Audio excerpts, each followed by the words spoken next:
So hello friends, welcome to learn services. This is Ram Soni. आज हम discuss कर रहे हैं मध्य प्रदेश पीएससी के द्वारा ये एग्जाम जो होने वाला है आयुर्वेद, होम्योपैथी, यूनानी चिकित्सा अधिकारियों का। देखिए, इसे हम शॉर्ट में आयुष बोलते हैं, दैट्स कॉल्ड आयुष। हालांकि आयुष में बहुत सारी चीज़ें और भी होती हैं, बट मोस्टली यहाँ पर जो एग्ज़ाम हो रहा है वो है आयुर्वेद, होम्योपैथी और यूनानी का।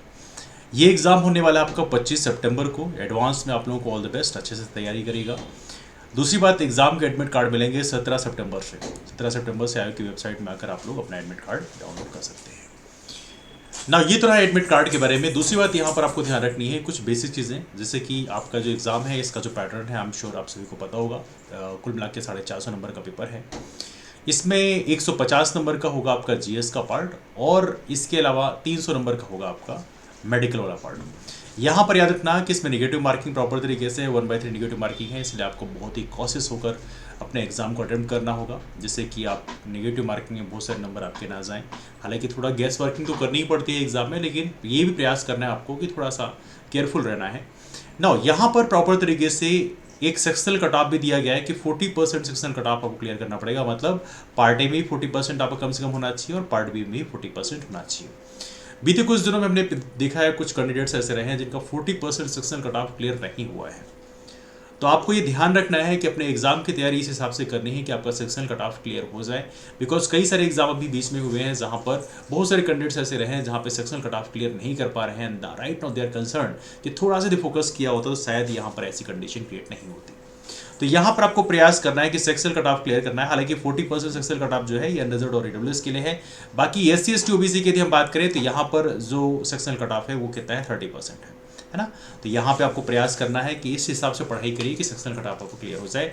कई बार इंसान को लगता है जरूर है कि हम 40% स्कोर कर लेंगे, लेकिन जब एग्जाम देने जाते हैं उस समय सिचुएशन थोड़ी डिफरेंट हो जाती है। तो यहाँ पर सेक्शनल कट ऑफ क्लियर करने का बेस्ट तरीका क्या हो सकता है, जरा इसके हम डिस्कस कर लेते हैं। देखिए, जीएस पार्ट की यदि हम बात करें तो जीएस पार्ट का पहले डिस्कस कर लेते हैं। बिकॉज जीएस पार्ट में कुल मिला के 5 यूनिट्स आपकी दी हुई है। मध्य प्रदेश का हिस्ट्री, पॉलिटिक्स, ज्योग्राफी है ना, इकोनॉमी है। इसके अलावा इंफॉर्मेशन कम्युनिकेशन टेक्नोलॉजी की एक यूनिट है और एक यूनिट करंट अफेयर की है।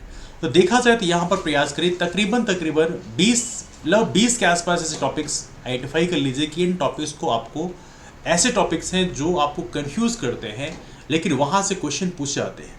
यदि आप उन चीज़ों को बार बार रिवाइज करोगे तो एग्जाम में क्वेश्चन आपसे मोस्टली बच जाएंगे। ऐसे ही बात करें, कई बार होता है मध्य प्रदेश की जो कला एंड संस्कृति होती है, आर्ट एंड कल्चर होता है, उसमें स्पेशली लोक गायन, लोक नृत्य होती हैं। यहाँ से क्वेश्चन कई बार कंफ्यूज कर जाते हैं कि निमाड़ अंचल का कौन सा है, मालवा अंचल कौन सा है, बुंदेलखंड का कौन सा है, बघेलखंड कौन सा है। तो इन चीज़ों को कोशिश करें बार बार रिवाइज करें। तो ऐसे 20 टॉपिक्स को ऐसे आइडेंटिफाई कर लें, जैसे कि मध्य प्रदेश का जो फ्रीडम स्ट्रगल में जो कंट्रीब्यूशन है, जैसे झंडा सत्याग्रह है, जंगल सत्याग्रह है, ऐसे जो सत्याग्रह रहे हैं उनके बारे में याद रखना। जैसे चरण पादुका हत्याकांड हुआ तो इनके बारे में उनकी डेट पता होना चाहिए, उनका ईयर पता होना चाहिए। यदि ऐसे क्वेश्चन आपसे बन जाए तो आपसे एग्जाम में ऐसे क्वेश्चन कई बार कंफ्यूज करते हैं। यदि ऐसे क्वेश्चन बन जाते हैं तो आपको डेफिनेटली एक बेनिफिट प्रोवाइड करते हैं।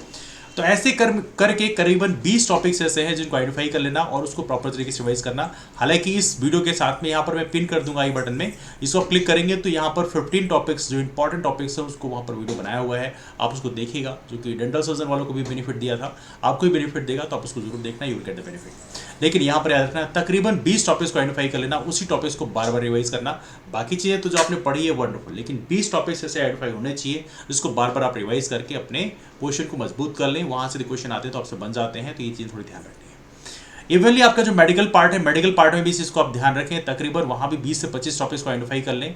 चूँकि मैंने बीते कुछ दिनों पहले डेंटल सर्जन का एग्जाम हुआ था, वहाँ भी मैंने देखा था कि बहुत सारे कैंडिडेट्स ऐसे हैं जो सेक्शनल कट ऑफ क्लियर नहीं कर पा रहे डेंटल पार्ट का। वेटनरी में भी सेम चीज़ें मैंने देखी।